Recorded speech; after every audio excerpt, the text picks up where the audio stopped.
تصدر اسم الفنانة ياسمين عبد العزيز وبدرية طلبة حديث مواقع التواصل خلال الساعات القليلة الماضية، خلال تداول الأنباء عن وجود خلاف بينهم بسبب غياب ياسمين عبد العزيز عن حفل زفاف بنت بدرية طلبة، واللي كان في أواخر شهر إبريل الماضي.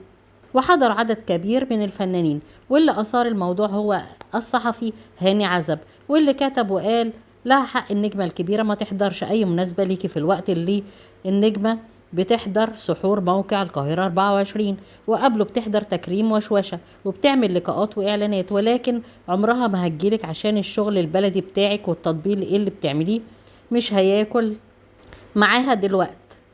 دلوقتي بقيتي عارفة تمامك عندها، وعند كتير حاولتي تتلزقي فيهم يا ام وشين. ورد بدرية طلبة وقالت حربك معايا وانا مع القانون. وطلع هاني عزب وقال ان ياسمين عبد العزيز استبعدت بدرية طلبة من مسرحية بتاعتها الجديدة واستبدلتها بالفنانة ايمان السيد، وكتب وقال خبر حقيقي استبعاد ام وشين في المشاركة في مسرحية النجمة الكبيرة ياسمين عبد العزيز، واللي بتتلزق فيها وبتعمل صاحبتها، والمسرحية مسافرة هتعرض في السعودية الأيام الجاية. وتم الاستعانة بنجمة كوميدية محترمة ومؤدبة، يعني النجمة الكبيرة لا حضرت مناسبة ليها ولا خدتها المسرحية.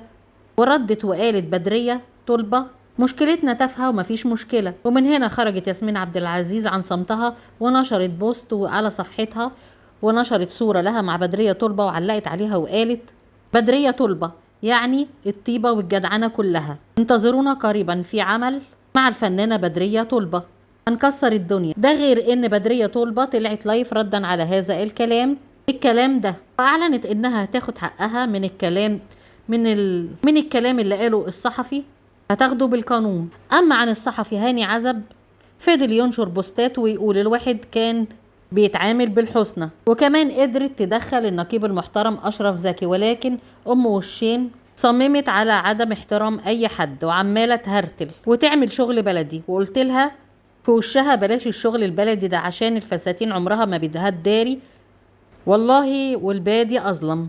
أما عن ياسمين عبد العزيز ما حضرتش الفرح، إنها مش بتحضر مناسبات، وإنها في نفس الوقت ده كان عندها تصوير، وإن اللي كان بيحصل ده اسمه استغلال لمهنة الصحافة. وايه علاقة ياسمين عبد العزيز بالخلافات اللي حاصلة دلوقتي؟ اما بدرية طلبة نفت خبر استبعادها من الاعمال الفنية اللي مع ياسمين عبد العزيز، وانها مشاركة مع ياسمين في اكتر من عمل حاليا. وردت بدرية وقالت للصحفي اما انا بيئة ليه جيت فرح بنتي، مش عيب عليك انت بتعمل كده ليه؟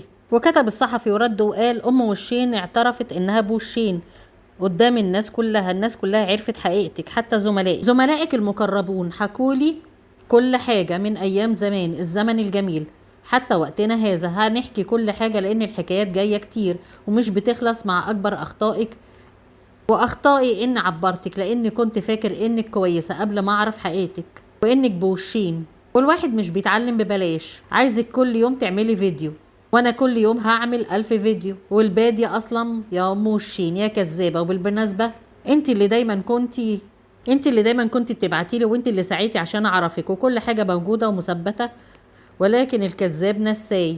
وردت الفنانه بدريه طلبه وقالت انا داخله مع ياسمين عبد العزيز فيلم ومسرحيه ومسلسل.